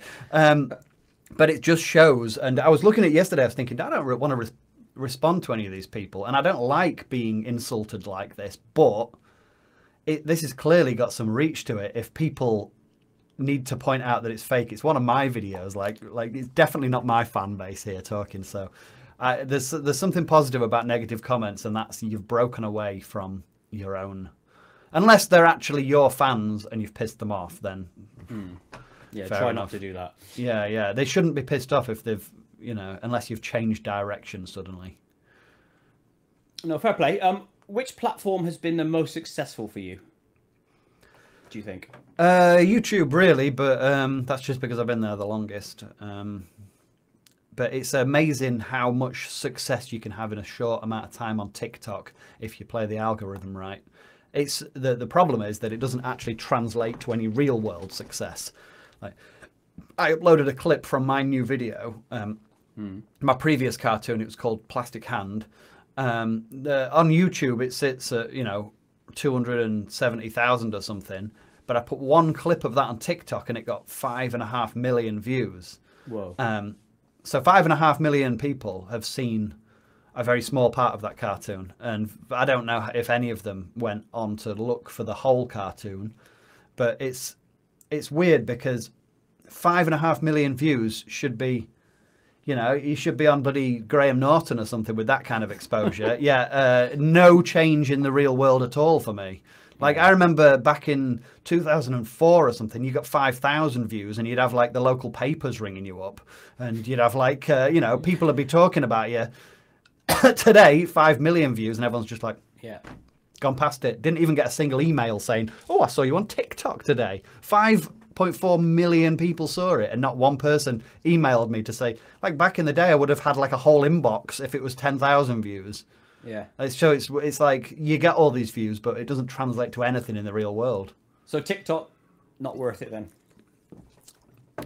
It's a weird thing because you can be huge on TikTok, but insignificant in every other aspect. Like, you see some people on TikTok who've got 1 million followers. Like, 1 million followers on YouTube is a huge deal.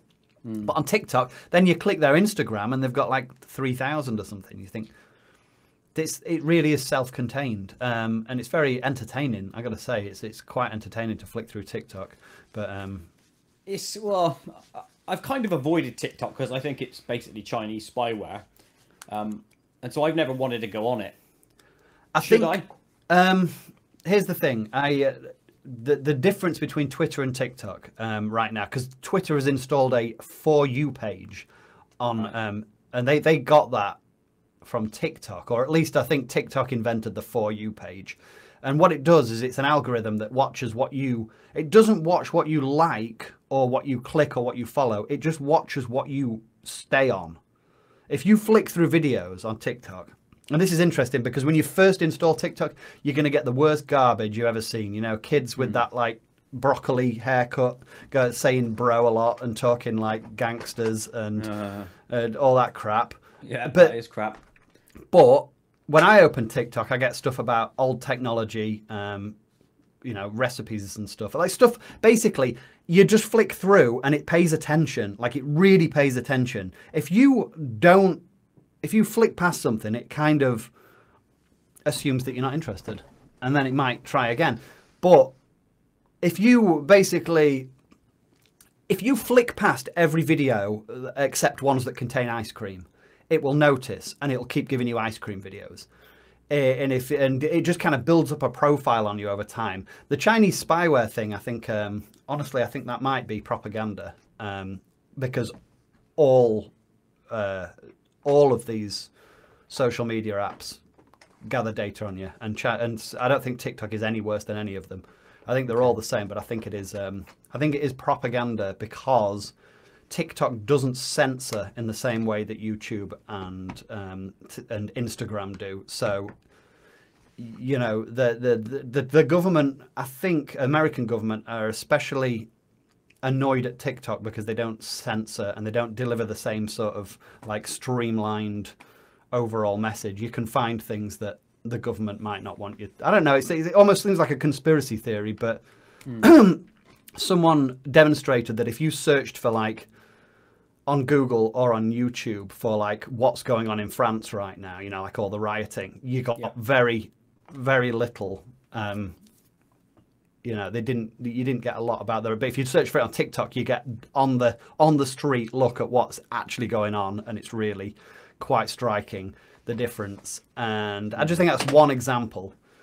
But I don't really want to get into that. But at the same time, I think TikTok, once you've used it for a while and you start flicking through all the stuff and you get to your core interests, I think you can find it far more engaging than flicking through Twitter. So the difference is, like, Twitter works out what pisses you off and gives it to you on your For You page, whereas TikTok works out what you actually like and gives that to you. And so I find it's quite addictive as well. Once it gets to your tastes, then you can just flick through and just be endlessly amused. And therein lies the issue for an animator. That's the distraction that I probably don't need. But I think TikTok is also very difficult to resist if you struggle with attention issues like I do. TikTok is for you. Okay. I think I would struggle with it, but would it be worth it for me from an animation song perspective?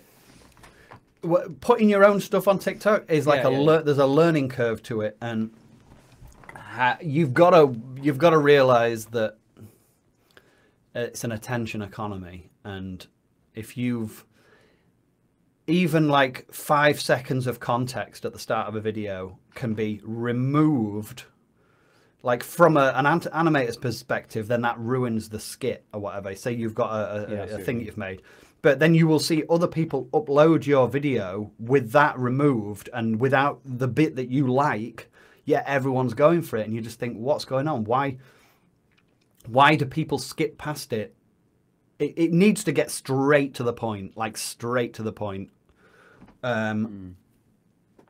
Or it's going to fail on TikTok. There's so many like levels of nuance to the strategy of uploading your stuff on TikTok. And once you've cracked it, you just like, you feel quite powerful. You're like, wow, if I want 2 million views on a TikTok, I know exactly what I need to do. And it might be, I might need to sacrifice some of my own creativity to do such a thing. So it's something I toyed with in my head. It's just whether I can be arsed to do it. The Chinese spyware part is in the back of my head. Plus, is it worth it? Is the other side of it. I'd say the Chinese spyware bit is kind of nonsense, really, honestly. Okay. They didn't actually prove anything when they did that hearing in the American Congress. All they proved that a bunch of 80-year-old people have no idea what technology is. And I don't think that, I'm pretty sure that TikTok is not gathering any more information than Instagram, Facebook, or YouTube is. It's just people are fearful of China. No, that's fair enough. Okay, just one last main section before I get onto some quick fire questions in the Koit zone.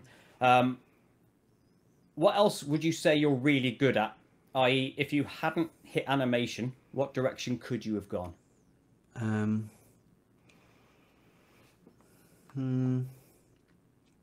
really good at balancing things.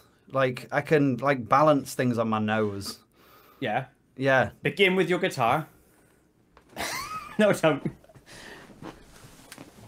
But this is a skill. My room's too small, but That's a bit chinny. I can actually balance things like maybe I could be in the circus. Like I'm quite good at balancing things on my nose or chin. So could be in the circus. Who knows? But I'm not. I can't do backflips and stuff. So maybe not. But if they wanted a chin or nose balancer, you'd be quids in. Yeah, or like kick-ups and stuff. You know when you're playing football? Oh, yeah. Not very fast and not very strong when it comes to football, but I could do like kick-ups and stuff, like little skill stuff like that. So wow.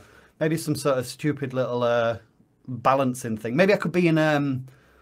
what's that thing where they like throw things over the shoulder and it lands in the bin or whatever, and then they do like a montage of them, and it's like a big YouTube series. Oh, I know the ones you mean. Where they take 1,000 goes to get something right. Yeah, I'm quite good at throwing a bottle into a bin from a distance like that. I could maybe be on that. But you've got no other what you would class as avenues. You could have gone like music or anything like that.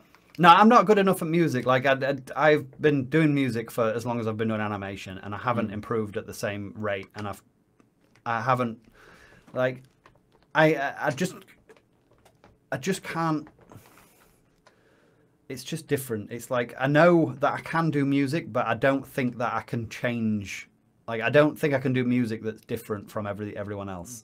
Whereas I do with animation, and I can think of new ideas in animation. Whereas I can't really think. I think it's maybe just more people have done music. They've done everything. Like, you know, people are so bored of the music theory and stuff like that. They start using microtones and all these other like polyrhythms and all these weird things that are advanced just because music's kind of like everything's been done so much. They want to find something new.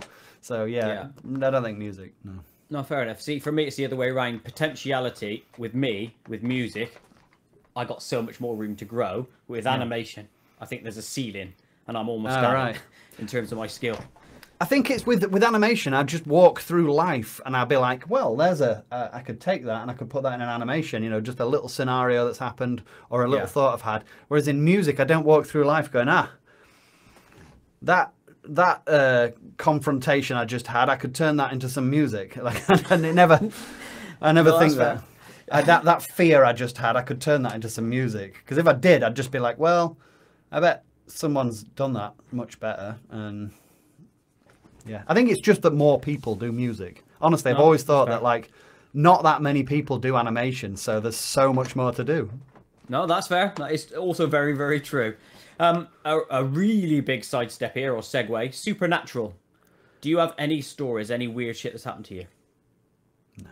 Nothing? Nothing, not even remotely. I'd love to believe, but I'm a massive skeptic.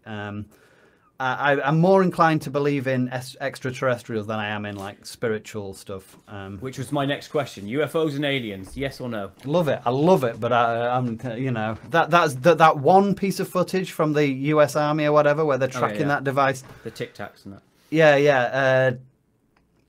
In my head, like the rate that artificial intelligence is improving at, I think almost suggests that we will have some sort of advanced technology that can do that and explain that very soon. I don't know how, though, it exists already. That's what gets me. It's like, how do these... It just seems so unlikely that something would come from another galaxy just to spin around our Earth. Like, why would they do that?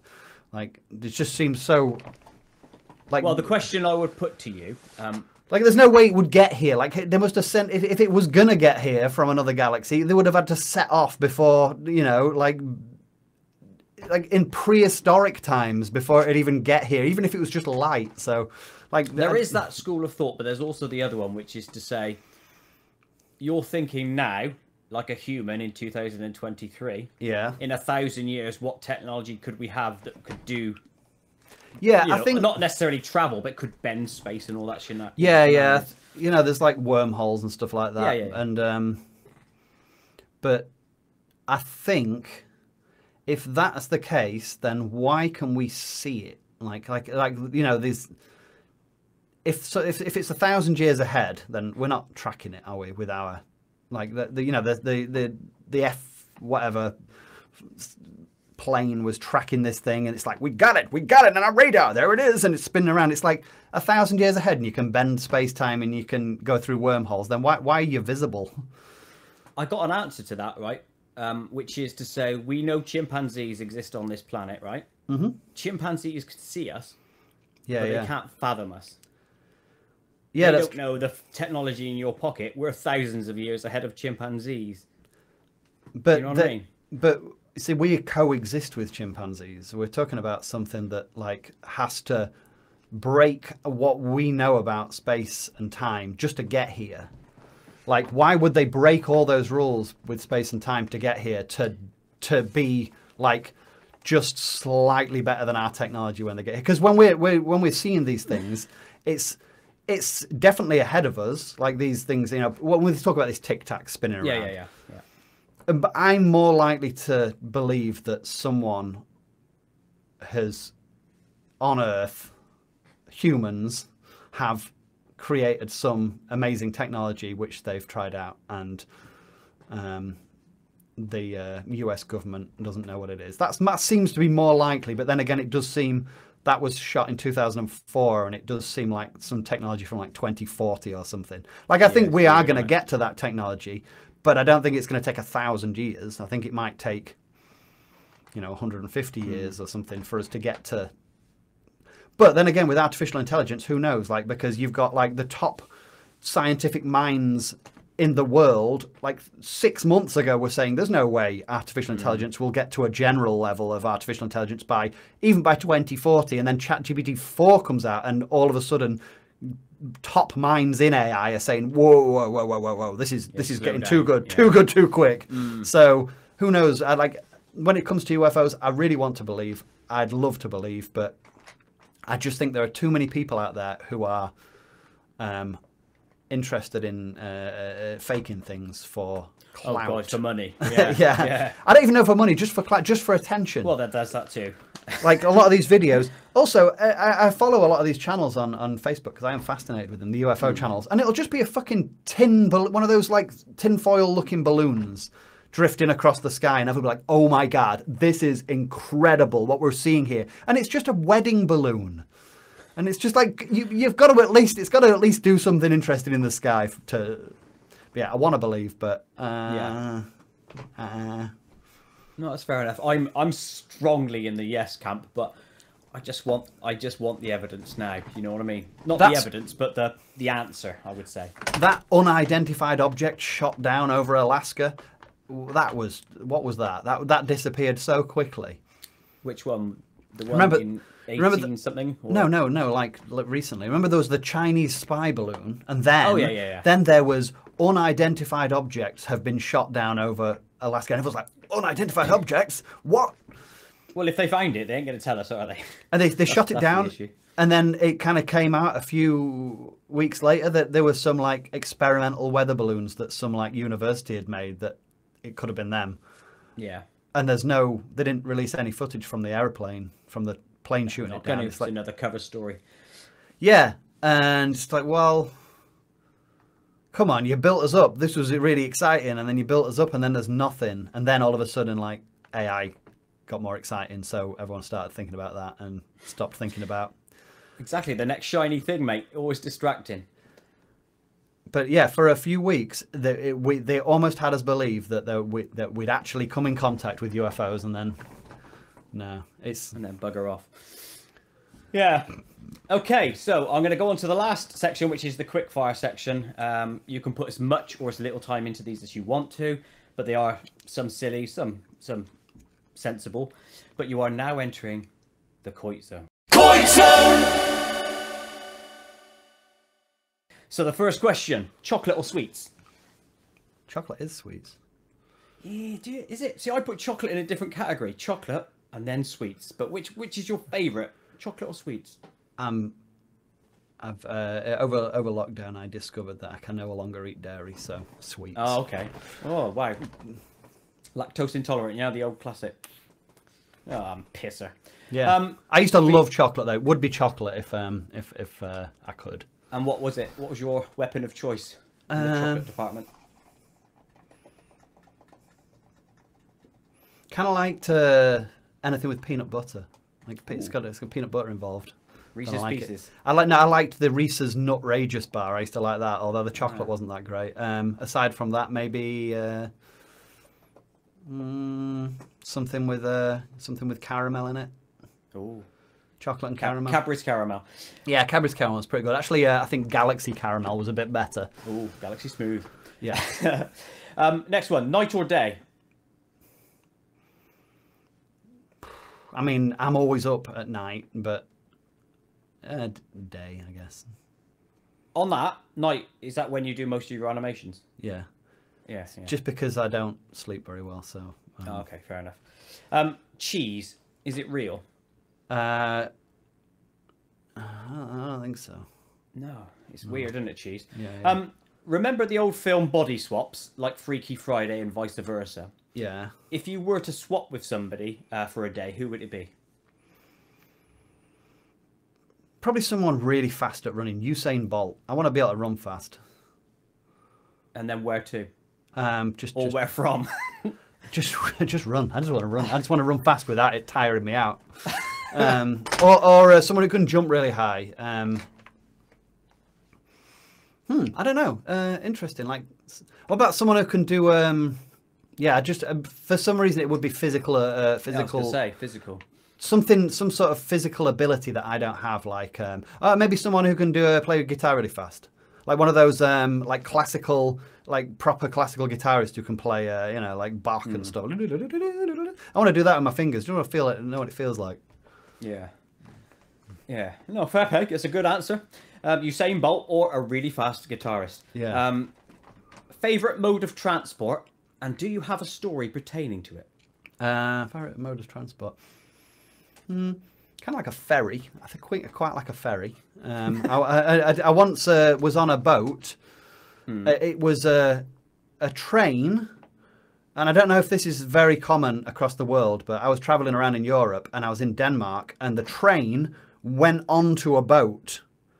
And I didn't have any idea this was going to happen. I didn't like go, I'm going to get the boat train. I just knew there was a train from Denmark to Hamburg, I think it was. Yeah. And I got on it, and then all of a sudden it was like, we're on a boat now, and you went upstairs and you were on a ferry. It was like and there was a train in the ferry. Yeah, that's weird. And it was like, what I really like about it is like, the ferry's quite big, isn't it? So you've got a high up view, and you can see all the water, and it's just really pleasant. And so that ferries are good.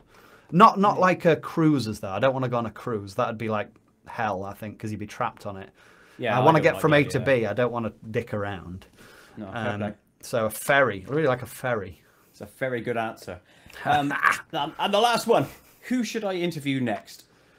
Could be on an animation topic or anything. Is the Yorkshire Ripper still alive? I don't think so. No, because I'd really like to hear his side of things. Yeah. Is there someone in the space, like similar to like you or me, weird shit that does animation that you know of that I haven't probably thought of yet? You could. I don't know if Syriac would be interested. I messaged Syriac. Yeah. He might not be interested though. Like it's like I just say yes to stuff like without even thinking about it. But I think some people are more careful about what they say yes to. That's fair enough. I assume he's more careful than me. He is. Or Tekka, or Aphex Twin, or no, maybe Boards of Canada or Aphex Twin. Or you won't. Canada. But the thing is, you won't. So what's the point? Don't write them down. You won't be able to get a hold of them. There's no way. No, okay, fair enough. they don't ever do that. Tried. Yeah. I think who would I be interested in hearing from? Or who do you want to deliver pain to this process? Yeah, I don't know. I don't really follow animation that much. To me, I'm more interested in. It doesn't matter. Like animation is just the way of getting there. It's not necessary. If someone can do what I do or what I want to see with live action, then I like them as much as I like the animators. It's just the way of getting there. Okay, it's all right if no one springs to mind. Then so be it. I will Well, no one sprung to mind, but someone might crawl to mind. Ooh. Spider-Man, yeah? I'll see if I can get hold of him. Yeah. I'm going to write this Boards of Canada down, and I now consider it a challenge. I'd say it was a difficult challenge to start with. I like that. If I was a betting man, I would put large sums of money on you never getting a reply from Boards of Canada. That's fine. I won't take that bet. Because there's Aphex Twin, there's Boards of Canada, the Square Pusher, and there's Autechre. They're all in the same sphere, although I think Autechre and Square Pusher are likely to do interviews, whereas Aphex Twin and Boards of Canada are not. Cool. Well, I will try then. We'll see what happens. I think Aphex Twin would actually be easier than Boards of Canada. I think Boards of Canada is impossible. I don't know what they do. I don't know where they are. All I know is that they made a whole bunch of music, and then in 2013 that they made an album, and that's the last time they've ever made an album. And I don't know how they're making any money because, Spotify. They're not. Oh yeah. How are they going to make any money? Like, they don't play live. Where are they? Why don't they come back? They made great music. Cool. David, thank you ever so much for your time. Yeah, cheers. Really appreciate you saying yes to this. Is there anything you want to plug now? Anything you're working on? Any websites? Any music you want to flog? Just go for it. Go and watch the last 2 things I've done. They're not getting huge amounts of views apart from on TikTok, which doesn't matter, does it? Also, if you are skeptical of TikTok, I was too. But what I've found is that when it comes to wholesome content, as opposed to negative clickbaity content, I think they do it a lot better than Twitter and Instagram Reels, and those videos on Facebook are awful. I think it's got a bad reputation because it's popular with children, but once you get to actual content, you can find some of the best recipes as well. I've found on TikTok, like really good recipes. It's just weird. So I don't know why I'm plugging TikTok. Go on my TikTok if you want. But that's what I was going to say. Your website, your stuff. I have seen Plastic Hand, by the way. I really enjoyed it. Saw on Newgrounds, I think I saw that on. Yeah, I just think there's a lot of negative stigma against TikTok, and I don't know why, because I quite enjoy it. Yeah, check my stuff out on YouTube, and because don't watch it on TikTok, because you'll only see like 20% of it, and and also there's no ad at the end of it, so I don't get any money. Well, thank you ever so much for your time. Once again, I will put all the links to David's socials in the description, so go ahead and check all those out. Thanks for watching this episode. Much appreciated. Cheers. See you, everyone. Thank you. See you, mate. See ya. See you later. Bye.